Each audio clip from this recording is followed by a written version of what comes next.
père du peuple, c'était le surnom de Louis XII, bien entendu, qui donc est mort le 1er janvier de l'an 1500. Vous voyez qu'il y a eu en tout cas 500 ans, il y a très peu de temps.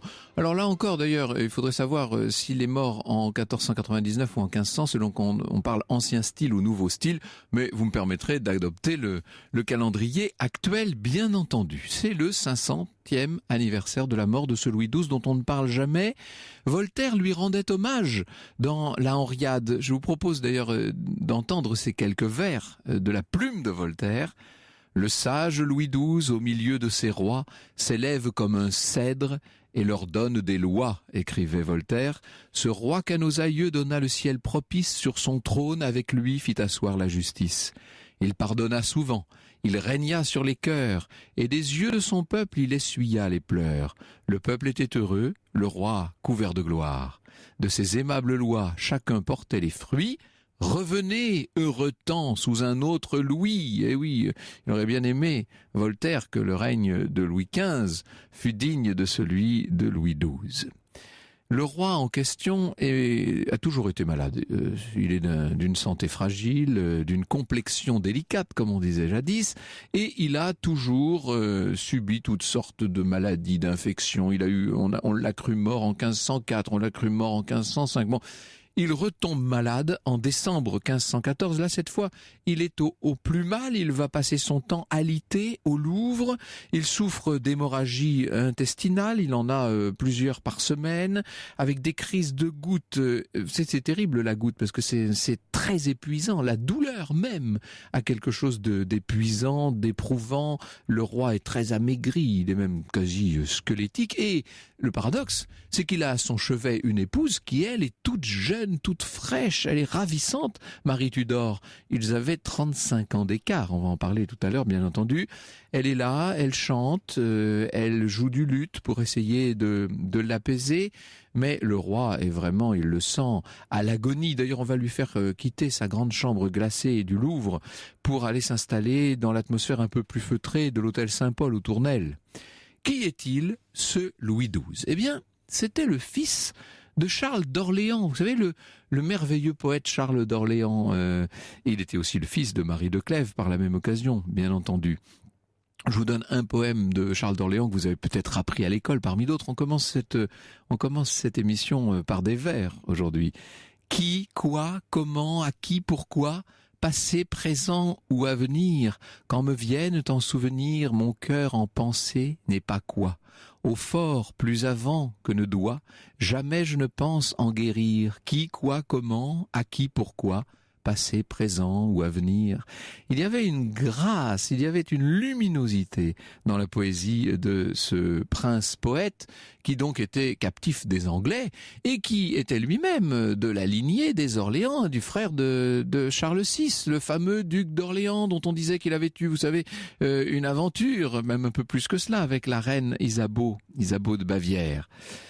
Cela fait évidemment de notre duc d'Orléans, du jeune duc d'Orléans dont nous allons parler nous, le cousin, le neveu de plusieurs rois de France, bien entendu. Il n'est pas a priori destiné à régner. À la mort de son père Charles, il n'a que 3 ans et le roi Louis XI, qui à l'époque ne règne que depuis quelques années, le roi Louis XI le prend un peu sous son aile. Il va devenir son tuteur. Il se charge lui-même de son éducation. Il se charge non seulement de sa formation civile et militaire, mais il se charge également de son éducation religieuse.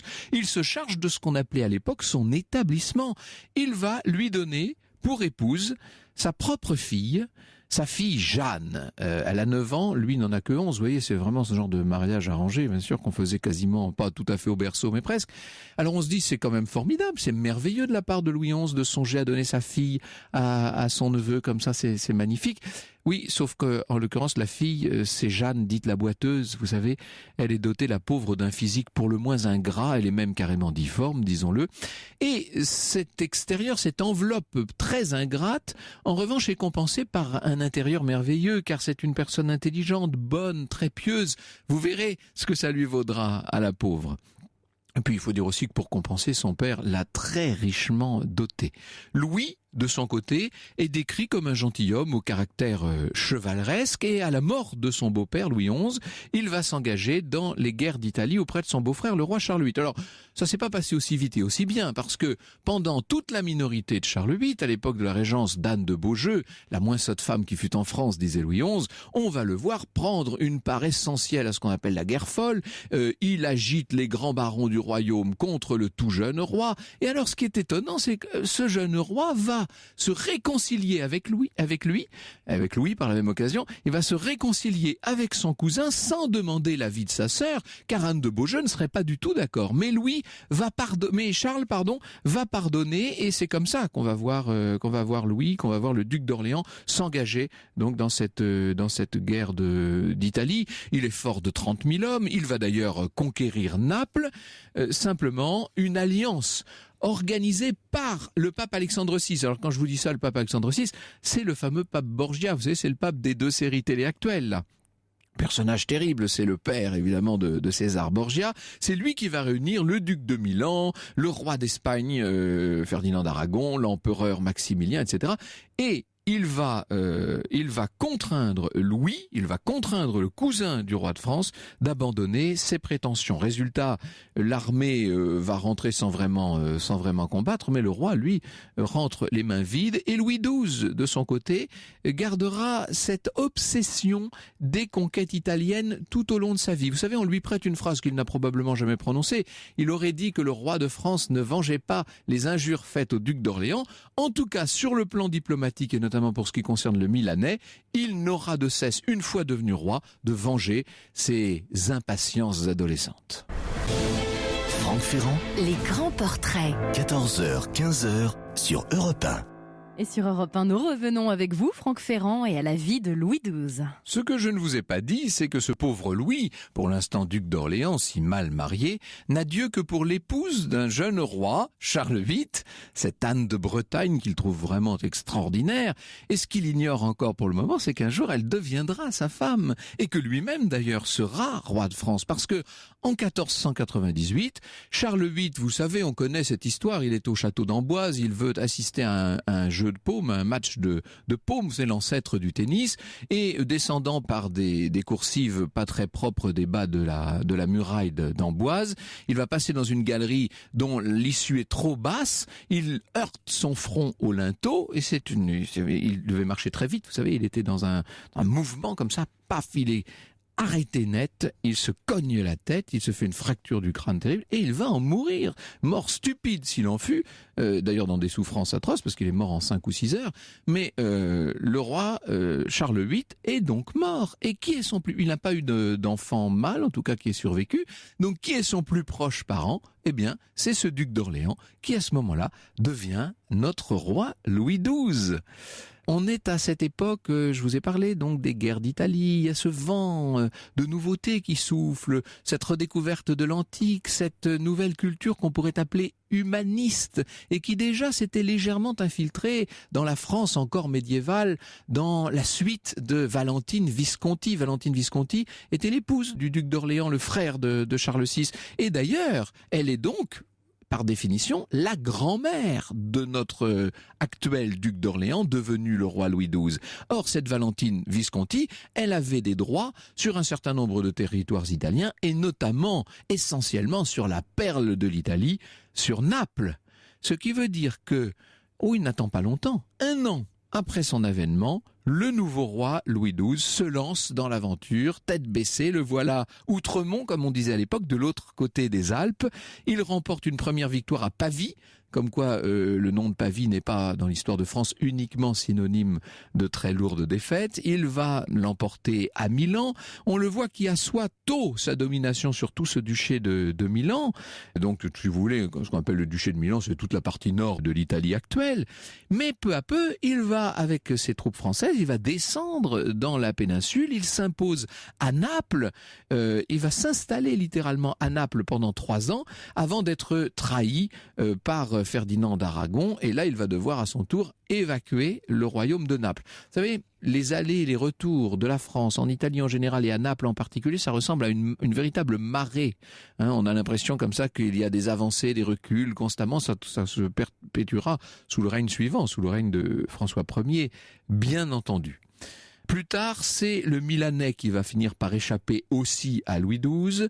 Les Suisses, les Anglais, épaulés par le nouveau pape Jules II. Vous savez, le cardinal Della Rovere, grand ennemi d'Alexandre VI au demeurant, avait dans un premier temps voulu passer pour celui qui défendait la domination française. Il était dans le conclave celui qui passait pour l'agent des Français. En fait, une fois installé sur le trône de Saint-Pierre, il va devenir le pire ennemi de la France.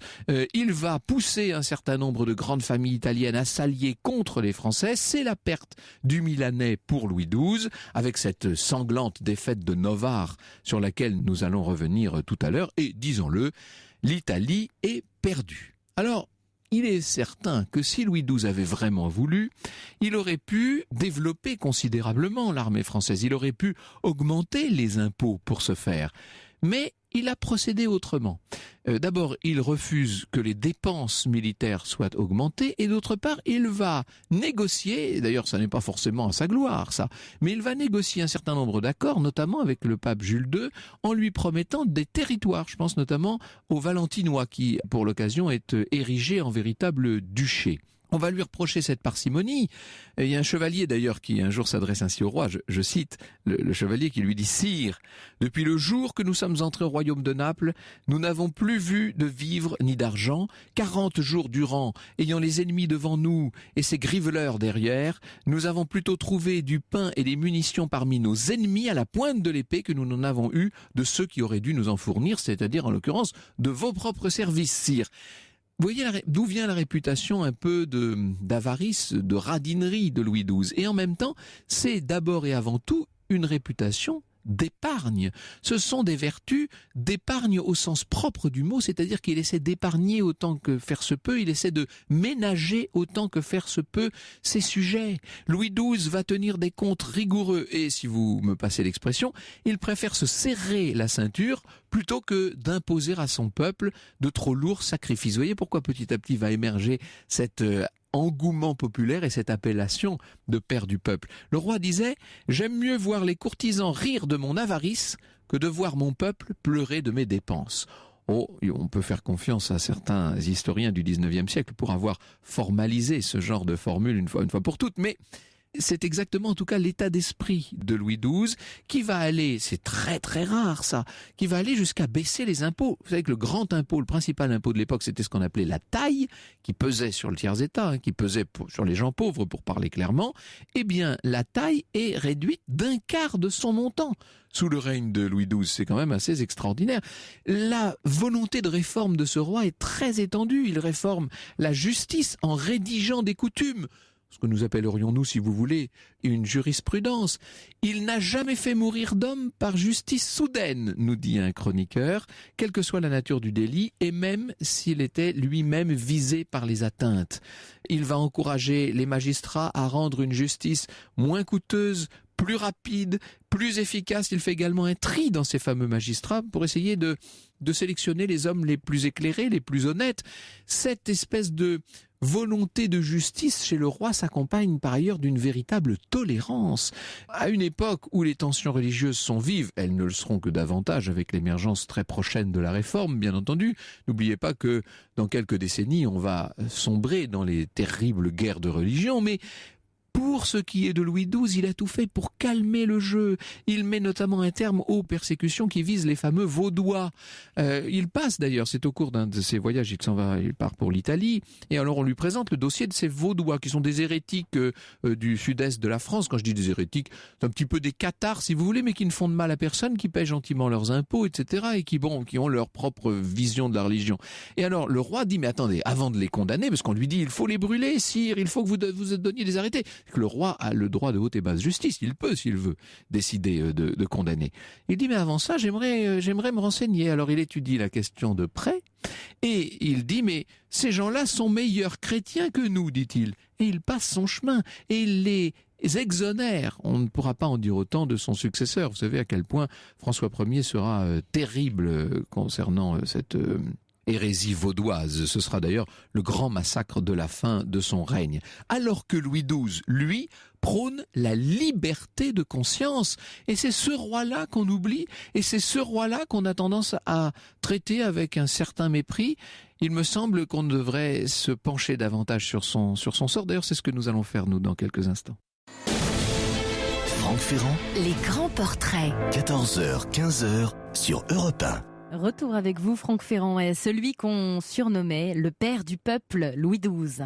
Vincent Mottez, notre invité, me fait remarquer que j'ai dit que Louis XII était mort en 1500. Et évidemment, vous aurez rectifié de vous-même. Il y a 500 ans, donc c'était en 1515. Et c'est une date qu'on n'oublie pas, le 1er janvier 1515. On dit toujours avènement de François Ier, mais on peut dire aussi, par définition, mort de Louis XII. Donc, je vous disais que le roi se dit que en épousant la veuve du roi Charles VIII, en épousant Anne de Bretagne, il pourrait joindre l'utile à l'agréable. Elle est d'une grande beauté, elle est merveilleuse, Anne, et je vous dis qu'il l'observait depuis très longtemps, avec ses grands yeux vifs, cette physionomie toujours souriante, avec également cette sorte de force intime qui est la sienne.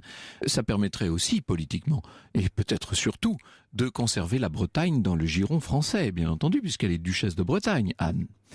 Donc, Louis XII est bien décidé à épouser celle qui, autrefois, était sa cousine par alliance, qui était donc l'épouse du précédent roi. Simplement, pour ça, il faut régler son sort à la pauvre Jeanne. Vous savez qu'il a épousé Jeanne la Boiteuse, la fille de Louis XI. Alors ça suppose que le pape donne son accord à l'annulation d'un mariage qui a tout de même duré 22 ans. Il faut prouver que le mariage n'a pas été consommé.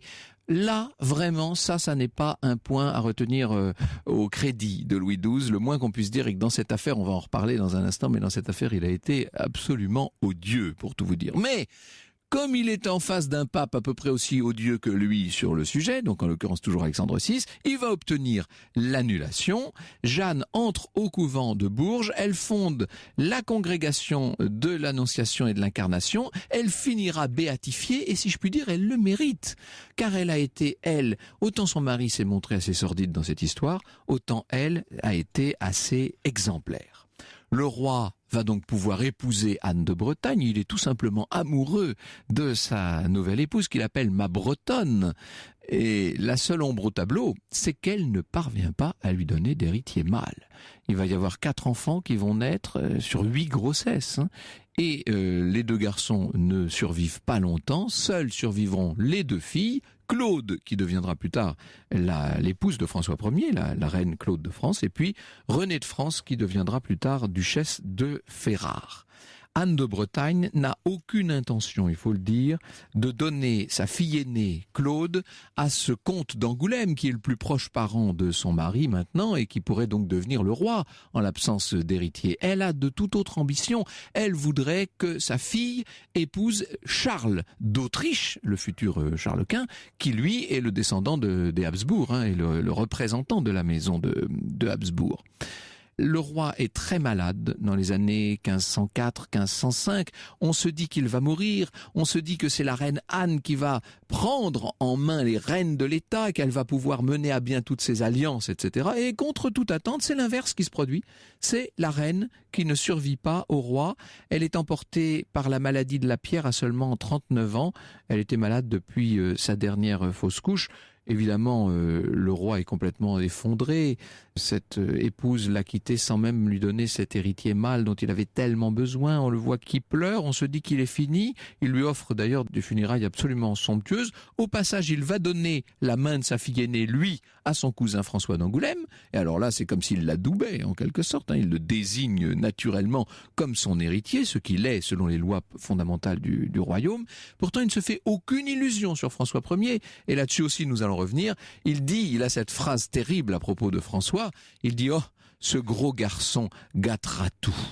Alors on se dit que c'en est terminé, que la fin du règne de Louis XII n'est plus qu'une formalité. Eh bien non, au dernier moment, le voilà, qui va épouser la sœur d'Henri VIII d'Angleterre, qui va épouser la sublime Marie Tudor. Elle est toute jeune, elle a 16 ans et demi, elle est absolument divine, elle épouse un barbon, il faut bien le dire, qui est complètement infirme, malade et ça. Mais il est alors là transi d'amour pour elle, il espère bien qu'elle va enfin lui donner cet héritier qu'il attend. La seule chose, c'est qu'elle ne va parvenir qu'à l'épuiser épuisé totalement et il va mourir sans doute d'épuisement amoureux, ce pauvre roi Louis XII. Il a fait le 31 décembre 1514, la veille de sa mort, il a fait venir François d'Angoulême à son chevet. Évidemment qu'il l'a désigné comme son successeur. Avait-il le choix? Évidemment, je vous l'ai dit, il ne se fait pas la moindre illusion sur la suite. Bonjour Vincent Mottez. Bonjour. Merci beaucoup d'avoir rectifié d'abord cette erreur de date. Nous allons revenir avec vous sur un certain nombre des aspects de ce règne de Louis XII et on va essayer de donner corps à ce qui devrait constituer la belle légende de Louis XII et qui malheureusement est un peu aujourd'hui passé aux oubliettes. Franck Ferrand, Les grands portraits. 14h, 15h sur Europe 1. Et vous nous parlez cet après-midi, Franck Ferrand, de Louis XII avec votre invité Vincent Mottez, journaliste à Historia. Alors, non seulement journaliste à Historia, mais responsable de la célèbre rubrique Un illustre inconnu. Et c'est ce qui m'a donné l'idée de vous inviter, Vincent Mottez, parce que, évidemment, on peut dire de Louis XII qu'il est un illustre inconnu. Exactement. C'est un roi qui n'a pas la postérité qu'il mérite. Et vous avez bien raison de lui rendre justice, parce que c'était non seulement un bon roi, mais c'était même un très bon roi, puisque sous son règne, le royaume de France est la première puissance en Europe. Il est présenté comme le prince le plus puissant, par ses rivaux, par ses contemporains. Et il est adoré, voire adulé, sa frise d'idolâtrie par son peuple. C'est quand même assez étonnant, ça. Le peuple a été habitué avec Louis XI à un roi totalement absent. Oui. Qui était presque une sorte de fantôme de roi. Sous Charles VIII, évidemment, il y a eu cette longue et pénible minorité pendant laquelle Anne de Beaujeu a régné et sans douceur, c'est le moins qu'on puisse C'est dire. bien la fille de son père. Le règne de Charles VIII a été assez étrange puisque Charles VIII a passé son temps dans les combats à l'étranger, si je puis dire. C'est un roi de guerre, en quelque sorte. Et puis voilà que le duc d'Orléans devient roi. Il est âgé, enfin quand je dis âgé, il a 36 ans quand il devient roi. Pour l'époque, c'est un homme rassis, disons, comme on disait. Il n'est pas très beau, il n'est pas a priori très aimable, et le peuple se prend d'amour pour ce roi. Il doit bien y avoir des raisons objectives. Alors oui, il y a toute une série de raisons, à commencer par les réformes.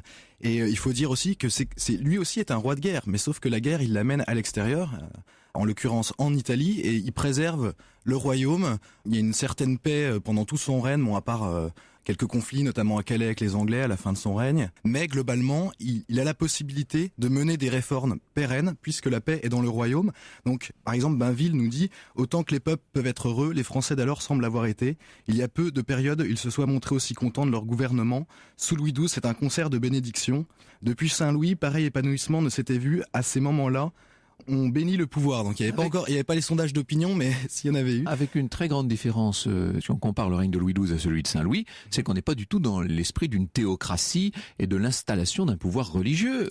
On est au contraire dans un pouvoir qui se veut relativement modéré sur ce plan-là. Oui, alors c'est vrai, il y a effectivement une tolérance, mais Louis XII est le roi très chrétien, très pieux, qui croit en plus à son destin messianique. Il pense que le royaume de France a un destin missionné et que son rôle, en tout cas, ou de ses successeurs, est d'être le dernier empereur qui rassemblerait toutes les couronnes pour les remettre au Christ. Pour créer ce qu'on appelait à l'époque la chrétienté universelle. Absolument. Ce sera d'ailleurs le but poursuivi par son successeur, François Ier, on y viendra tout à l'heure, avec toutes les insuffisances que l'on sait.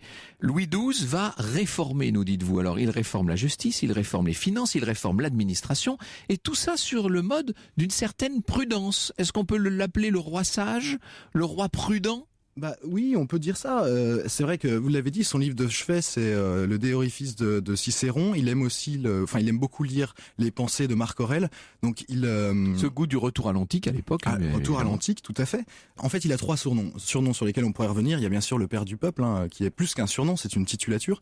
Mais il y en a 2 autres plus officieux. C'est-à-dire que c'est son titre officiel dans la liste des rois de France. Et voilà, elle lui est décernée par le chanoine de Notre-Dame de Paris, Thomas Bricot, lors des États généraux de 1506. Donc le père du peuple. Juste après on va dire sa miraculeuse guérison d'ailleurs. Oui, alors oui. Il sort de maladie à cette époque-là. Absolument. Et il y a 2 autres surnoms qui sont plus, disons, officieux, mais pourtant la propagande royale s'en sert quand même. C'est le roi sans dol. Donc dol, c'est la même racine que doléance, c'est-à-dire le roi sans grief, sans animosité, pour montrer sa volonté de justice et d'être au-dessus des partis. Vous avez rappelé la phrase « Le roi de France ne venge pas les injures faites au duc d'Orléans ». Qui, Dieu sait, en avait reçu un certain nombre. Absolument. c'est une phrase de roi, disons. Et le troisième plutôt surnom, c'est le roi des abeilles. Alors je ne sais pas si vous avez en tête cette fameuse peinture de 1506 où on voit donc le roi à cheval Pas du tout, mais enfin... si, je suis sûr que si, faire une entrée, parce que c'est une entrée triomphale à Gênes, et sur sa cote et celle de son cheval, on peut voir... Il est habillé en chevalier, il est somptueux, là, oui, c'est ça. Et alors, si on a le sens de l'observation, on peut observer sur sa cote une ruche entourée d'un essaim doré. Et en fait, ça fait référence à ce surnom, le roi des abeilles.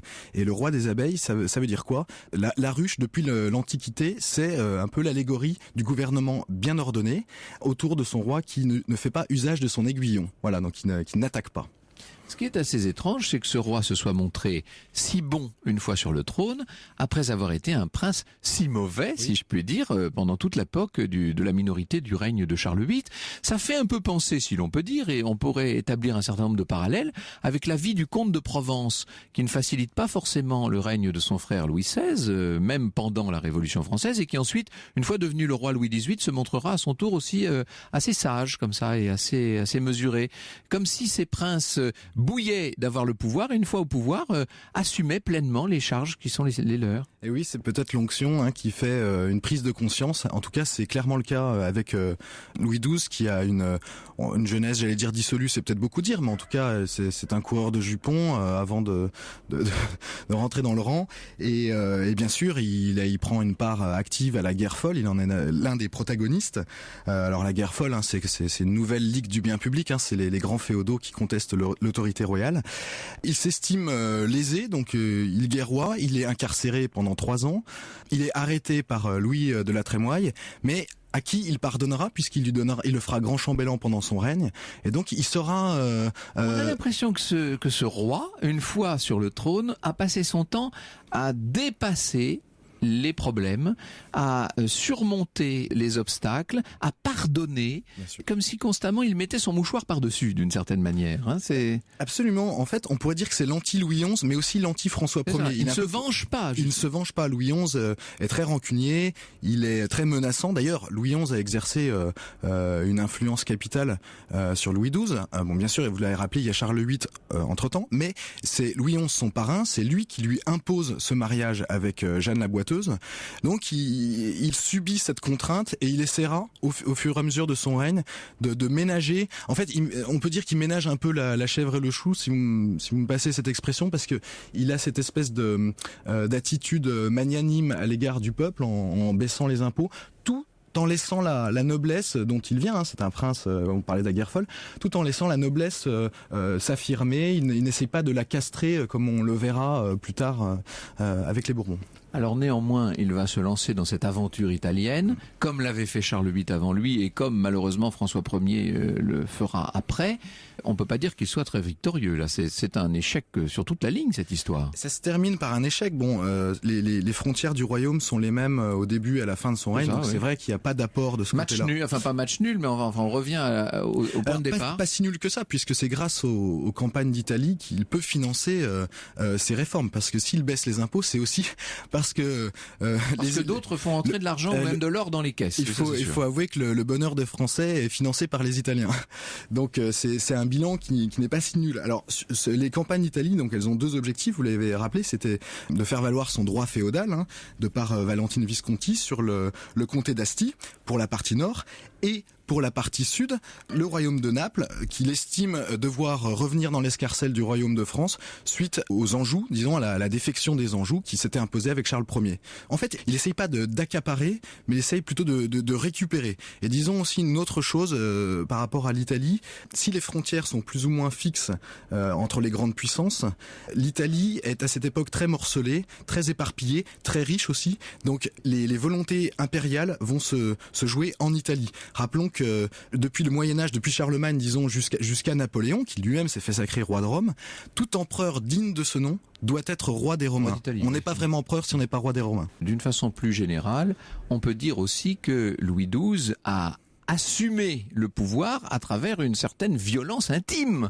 C'est-à-dire que il se sépare donc de son épouse après un long mariage, cette pauvre Jeanne de France qui était tellement merveilleuse, au moral, je dis bien. Oui, au moral. Il y a 3 raisons. Bon, d'abord, Jeanne de France, elle lui était imposée par Louis XI. Hein. C'est ce qu'il invoquera d'ailleurs auprès c'était pas du tout un mariage consenti. Il avait 11 ans à l'époque. Absolument pas. C'est ce qu'il invoquera auprès du pape Alexandre VI. Donc la contrainte de Louis XI, la prétendue non-consommation, même si là, bon, on peut. Ça paraît peu probable. Enfin, cela dit, il avait un vrai dégoût pour.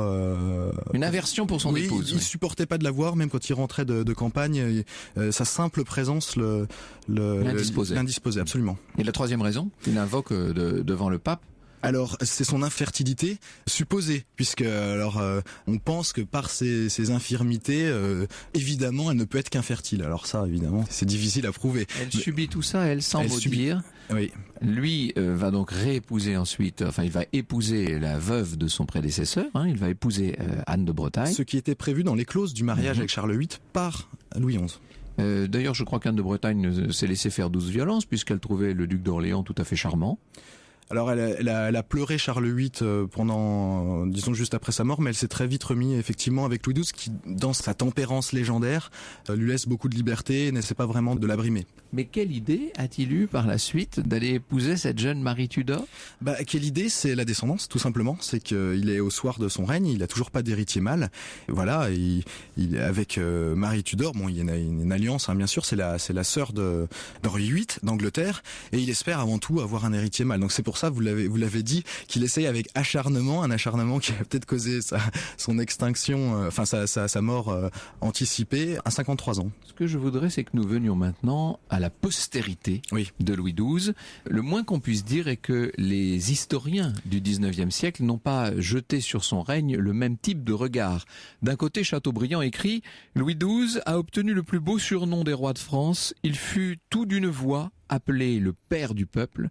Et ici, le mot peuple a une grande valeur et annonce une révolution. Ce n'est point un mot banal appliqué à une foule depuis longtemps gouvernée par un maître. C'est un mot nouvellement introduit dans la langue pour désigner une jeune nation affranchie, formée des débris des serfs et des corvéables de la féodalité. Ça, c'est la bonne vision de Louis XII. Et puis alors, de l'autre côté, celui qui a valu à Louis XII sa mauvaise réputation, c'est Michelet, qui le taxe d'à peu près tout, de royale vulgarité, de figure vulgaire, etc. Il dit, peut-on appeler ce talent l'habileté d'un vrai grand homme ? Non.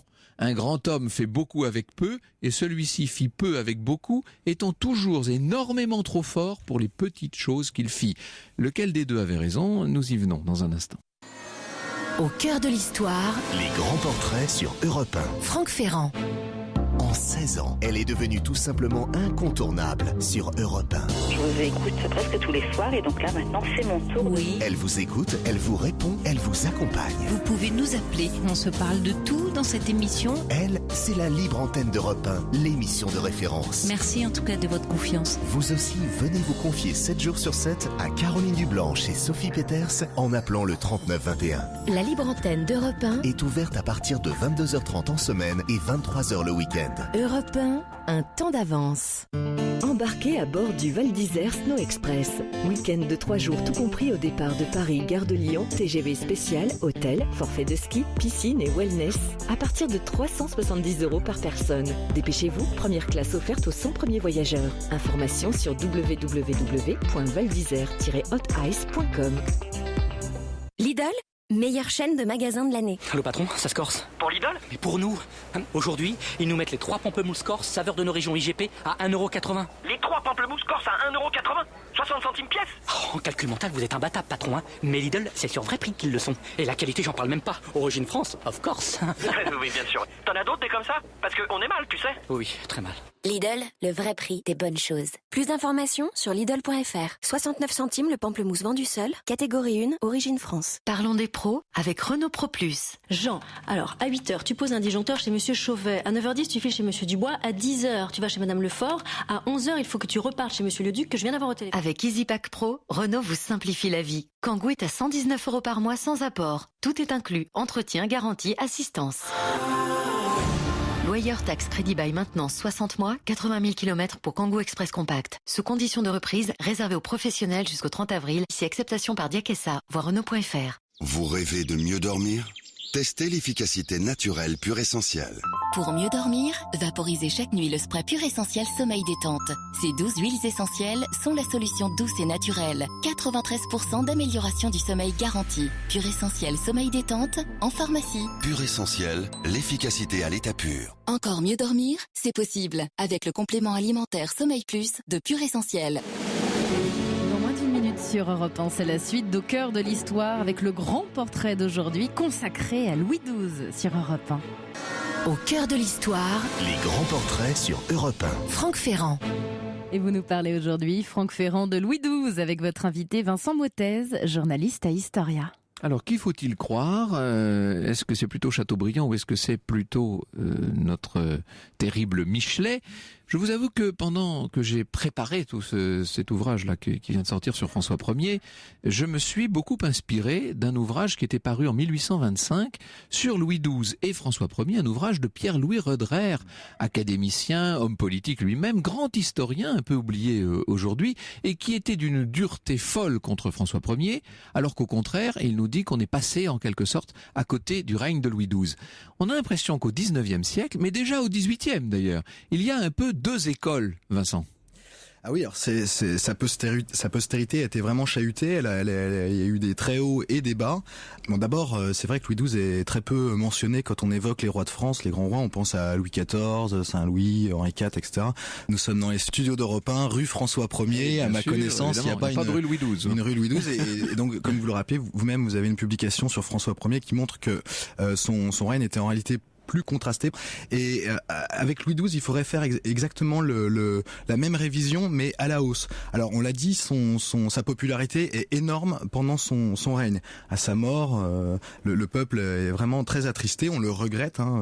Les chroniqueurs en font état. Et alors, jusqu'au XVIIIe siècle et même pendant la Révolution, vous avez parlé de Voltaire tout à l'heure. Même Montesquieu dit que c'est le premier citoyen qui confond, qui confond les intérêts du royaume dans ses intérêts. Donc c'est assez intéressant de voir que il est présenté encore sous la monarchie elle-même, sous Louis XIV, sous Louis XV, il est présenté comme un modèle de gouvernement. Alors, et sa première monographie, c'est l'historiographe de Gaston d'Orléans, Louis XIII donc. Exactement, qui l'a commandé. Mais il faut peut-être y voir, vous savez, Gaston d'Orléans, grand frondeur devant l'Éternel. Il faut peut-être y voir une critique voilée de l'absolutisme. Et puis surtout la défense de celui qui pourrait devenir le nouveau Louis XII. Enfin, ça doit être un peu l'idée. Oui, c'est ça. C'est que, disons que à partir de François Ier, on peut dire que, disons que les déviances qu'ont le système de cour, c'est à partir de François Ier. Donc Louis XII, il marque un peu le dernier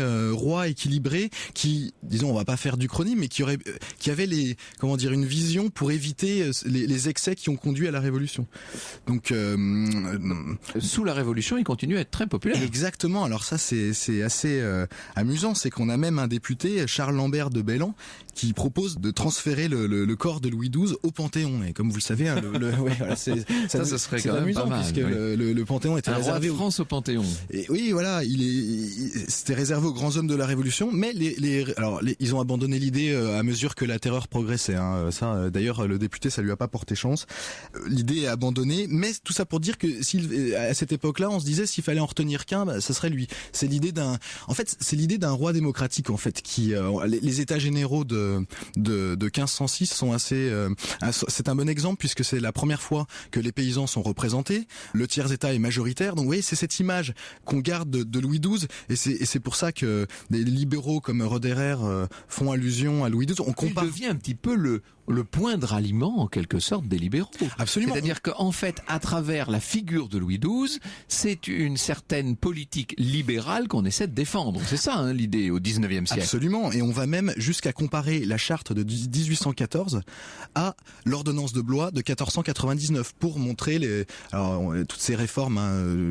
Oui, le gouvernement modéré de Louis XVIII, c'est en quelque sorte, c'est un peu ce que je disais tout à l'heure, c'est en quelque sorte la réédition du gouvernement modéré de Louis XII. Absolument. Comment expliquer? C'est les germes d'un parlementarisme monarchique. Si certains révolutionnaires ont à ce point aimé le père du peuple, comment expliquer que beaucoup plus tard, les historiens républicains lui ait taillé un costard, si je puis dire, parce que vraiment Michelet notamment a été très dur. Hein, alors vous avez raison, c'est Michelet qui tire à boulet rouge sur Louis XII. Roi étrange, dit-il, il payait et ne faisait point de dette. Ben oui. Il dit bavard et imprudent, ridicule, colérique, il parle d'une royale stupidité, d'une figure vulgaire. Bon, alors c'est vrai que vous savez, certains auteurs ont tendance à prendre les paroles de Michelet pour paroles d'évangile, hein, et ce que dit Michelet après, ça reste, et parfois pour le meilleur, mais très bien dit, tout simplement. Voilà, c'est ça, c'est une plume extraordinaire, donc parfois pour le meilleur, en effet, mais parfois pour le pire, et c'est peut-être le cas avec Louis XII. Donc, vous savez, même le Lavis, hein, le manuel des écoliers, acte de cette décrépitude de Louis XII. J'aimerais finir par 2 questions que nous posent nos auditeurs. Jean-Marc nous demande quelle a été son influence sur celui qui va lui succéder, c'est-à-dire sur François Ier. Son influence, c'est difficile à dire, puisque François Ier fera vraiment tout le contraire. Vous voyez, en matière de tolérance, il va reprendre les persécutions. En matière de gouvernement, finance, ça va être l'explosion, l'hémorragie totale. Voilà. Et ce système de cour, hein, il va avoir sous son contrôle la noblesse. Il va être, disons, un des précurseurs de ce que fera Louis XIV, et pas forcément pour le meilleur aussi. Donc, dire que François Ier est l'anti-Louis XII. C'est exactement ça. Oui, on peut le dire. Et alors, une autre question qui nous est posée, je ne sais pas, par Ozymandias via Twitter, qui nous dit en tout cas que le mausolée de Louis XII et d'Anne de Bretagne est une pure merveille. Ça, c'est vrai, on peut souscrire à ce jugement. Hein. Bien sûr, on peut même... Dans la basilique royale de Saint-Denis. Chacun ses goûts, mais on peut dire que c'est peut-être le plus beau mausolée de la basilique, avec... la basilique Saint-Denis, oui, bien sûr. Cette espèce de dais en marbre, avec sur 2 étages, avec les gisants... dentelle de marbre. Absolument. Tout à fait extraordinaire. Et les 4 statues qui symbolisent les vertus cardinales de tempérance, etc. Absolument. Et ça, justement, c'est un peu, ça rattrape un peu cette postérité injuste. Est-ce que je peux me permettre un conseil, Vincent Mottez? On pourrait vous proposer d'écrire un livre sur Louis XII après tous ces articles d'Historia. Ça serait un projet intéressant. Alors à tout seigneur, tout honneur, rendons quand même hommage à Didier Le Fur, hein, qui a été un des historiens qui ont remis au goût du jour, absolument, qui ont réhabilité sa très bonne biographie, ainsi que celle de Georges Bordenov, hein, qui avec son sens du récit légendaire est très intéressante. Donc oui, tout ça pour dire que Didier Le Fur, évidemment. Donc tout ça pour dire qu'effectivement c'est un champ à explorer, Louis XII, et disons sa postérité va peut-être refleurir. Merci beaucoup. Merci à vous. Europe 1, au cœur de l'histoire. Retour aux origines. Et vous répondez aujourd'hui, Franck Ferrand, à la question de Thomas, envoyée via la fanpage Facebook de l'émission. Il voudrait savoir d'où vient l'expression Furia Francese. Eh bien, ça nous ramène exactement dans les guerres d'Italie et dans l'époque et dans le sujet que nous avons évoqué aujourd'hui. C'est pas un hasard, hein. Je soupçonne l'équipe d'avoir précisément choisi cette question-là pour aller dans la suite de l'histoire de Louis XII. Alors, ça nous ramène à la toute fin du XVe siècle. On est le 6 juillet 1495, quand, au lendemain de la bataille de Fornoux, Charles VIII est en train de regagner la France après avoir, en quelque sorte, fait florès. Et sur le chemin de retour, les troupes françaises vont tomber dans une embuscade, dans une sorte de guet-apens mise en œuvre par la Ligue de Venise, donc cette espèce de coalition anti-française, hein, qui réunissait les Vénitiens d'une part, mais les Milanais, le pape, bien entendu, c'est lui qui est à l'origine de tout ça, le Saint-Empire, etc., et le royaume d'Aragon. Les troupes sont encerclées après le passage des Apennins, et malgré leur infériorité numérique, ces troupes de Charles VIII vont réussir à échapper à la Ligue avec une espèce de force, de furie, d'énergie absolument indomptable. Et c'est là que les Italiens vont parler de cette furie française, de cette Furia Francese, qui du reste n'est pas une nouveauté. Si vous prenez la littérature en matière de bataille, vous verrez que très souvent on a associé les troupes françaises à cette espèce d'énergie combative absolument extraordinaire. Déjà, les Romains, rappelez-vous, parlaient du tumultus gallicus, hein, de cette extraordinaire, de cette indomptable énergie des soldats gaulois. Voilà d'où vient la Furia Francese.